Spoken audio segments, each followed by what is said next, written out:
The তিক্স অক্ষরম মন্ত্র প্রজপাম বৈষ্ণব নিত্যম রাধাকৃষ্ণ স্থূলম লভেত। ব্রহ্মবৈবর্তক পুরাণের মধ্যে বলছে যে আমরা যে ভগবানের নাম জপ করছি হরে কৃষ্ণ মহামন্ত্র, তো সেটা কোথায় আছে? সেটা বৈবর্তক পুরাণের মধ্যে বলছে যে দ্বিতীয় অক্ষরম মন্ত্র পজপাম বৈষ্ণব নিত্যম রাধাকৃষ্ণ স্থলম লভেত। যারা যারা ভগবানের নাম জপ করে তারা রাধাকৃষ্ণ যেখানে থাকে বৈকুণ্ঠে, গোলক বৃন্দাবনে, সেই জায়গায় তারা যায়। তো ভগবান শ্রীকৃষ্ণর স্থান কেমন সে বিষয়টা আলোচনা হয়েছিল এর আগেও। তো ভগবানের জায়গাটা হচ্ছে নিত্যম গমন অপি। কেউ যদি হেঁটে হেঁটে যায় তো তাও মনে হবে যে গমন করছে, মানে নাচছে। হেঁটে হেঁটে গেলেও মনে হচ্ছে সে নাচছে। ভগবানের ধামের মহিমা এখানে বর্ণনা আসে যে নিত্যম গমনাপি, নৃত্য করছে, মনে হবে যে নৃত্য করছে। হেঁটে হেঁটে গেলেও মনে হবে যে সে নৃত্য করছে। তারপরে আরও বিষয় আছে যে ভগবানের যে চিন্ময় ধাম যে আছে সেই ধামের মধ্যে একদম মনোরম, সেখানে ভগবানের গৌরাঙ্গ মহাপ্রভু সবসময় মানে লীলা রসে মানে মাতিয়ে রাখে। ওই জায়গায় একদম লীলা চলতে থাকে সবসময়, একদম কথা গানম নিত্যম গমনাপি। তো কথা গান নিত্যম এবং গমনাপি, গমন করে সবাই সবসময় একদম হাসিতে খুশিতে থাকে। যেমন যেমন ওই আমাদের গৌরাঙ্গ মহাপ্রভু যখন এই পৃথিবীতে এসেছিলেন 523 বছর পূর্বে, তো সেখানে গৌরাঙ্গ মহাপ্রভু কী করছে যে তাদের ভক্ত সঙ্গে যে একটা আনন্দ আস্বাদন করছিলেন, শিবাস ঠাকুর, গদাধর পণ্ডিত, তারা যে আস্বাদন করছিলেন সেই নিত্য লীলা গীত গানম নিত্যম গমনপি এখানে যেমন চলতো, গোলক বৃন্দাবনম সেম একই রকম চলবে। শঙ্কর সার্বভৌম ভট্টাচার্যকে ভক্ত বানালেন, অনেক কিছু ঘটনা মানে যে এখানে যেটা হচ্ছে তেমনই ওখানেও একদম লীলা রস আস্বাদন চলতে থাকে। তো এই জিনিসটা কিন্তু খুবই মারাত্মক জিনিস যে ভক্তির রাজ্যে এসে ভক্তিতে খুবই ভগবানের যে লীলা সেগুলোকে আস্বাদন করা হচ্ছে সবথেকে বড় বিষয়।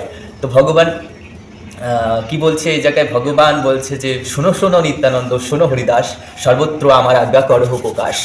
প্রতি ঘরে ঘরে গিয়া করো এই ভিক্ষা, বলো কৃষ্ণ ভজ কৃষ্ণ, দেও কৃষ্ণ শিক্ষা। তো কৃষ্ণের শিক্ষা দিতে বলেছে। কৃষ্ণ কি বলছে? ভগবান শ্রীকৃষ্ণ বলছেন সর্বধর্মান পরিত্যাজ্য মাম একম শরণম ভজ, অহম তাম সর্বপাপেভ্যো মোক্ষয়িষ্যামি মা শুচঃ। সর্বপ্রকারের ধর্ম, যেমন তখনকার অর্জুন কি বলছে যে তুমি তোমার যে সব রকমের যে ধর্ম, যেমন বর্ণাশ্রম ধর্মের কথা সেই জায়গাতে উল্লেখ আছে যে বর্ণাশ্রম ধর্ম সর্বরকম যে ধর্ম আছে পরিত্যাজ্য, মানে মন থেকে তুমি ত্যাগ করো, এবং মাম একম শরণম ভজ, কারণ ভগবান সব কিছু নিয়ন্তা। তো তার জন্য বলছে যে আমার শরণাগত হও, আমার শরণাগত হয়ে তুমি কি করো? মাম একম শরণম ভজ, অহম তাম সর্বপাপেভ্যো, আমি তোমার সমস্ত পাপ গ্রহণ করে নেব।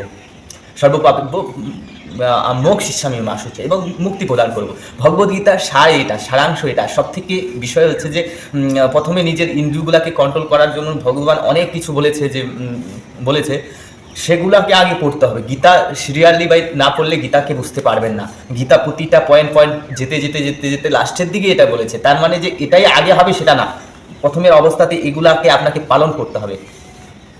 কর্মযোগ, ভক্তিযোগ, জ্ঞানযোগ, ধ্যানযোগ, এগুলো আছে। তার মধ্যে যেটা শ্রেষ্ঠ ভক্তিযোগ, সেই ভক্তিযোগের অনুশীলন করে জীবনটাকে ধন্য করতে হবে।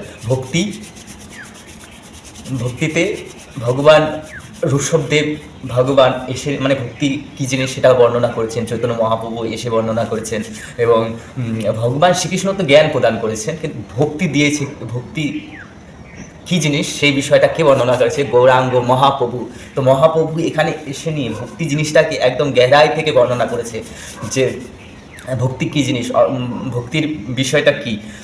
চেতদর্পণ মার্জনম ভবম ভাবাদবাগ্নি নির্বাপনম। তো চিত্ত দর্পণ আমাদেরকে পরিষ্কার করতে হবে, সেই বিষয়টাই খুব সুন্দরভাবে ওখানে বর্ণনা করছেন যে চিত্ত কীভাবে আমাদেরকে ইয়ে করতে হবে। সংসার দাবানল, সংসারের মধ্যে থেকে সবার এই দাবানলে পড়ে আছে, কিন্তু এখানে কিভাবে সুখ প্রাপ্ত করতে পারবেন।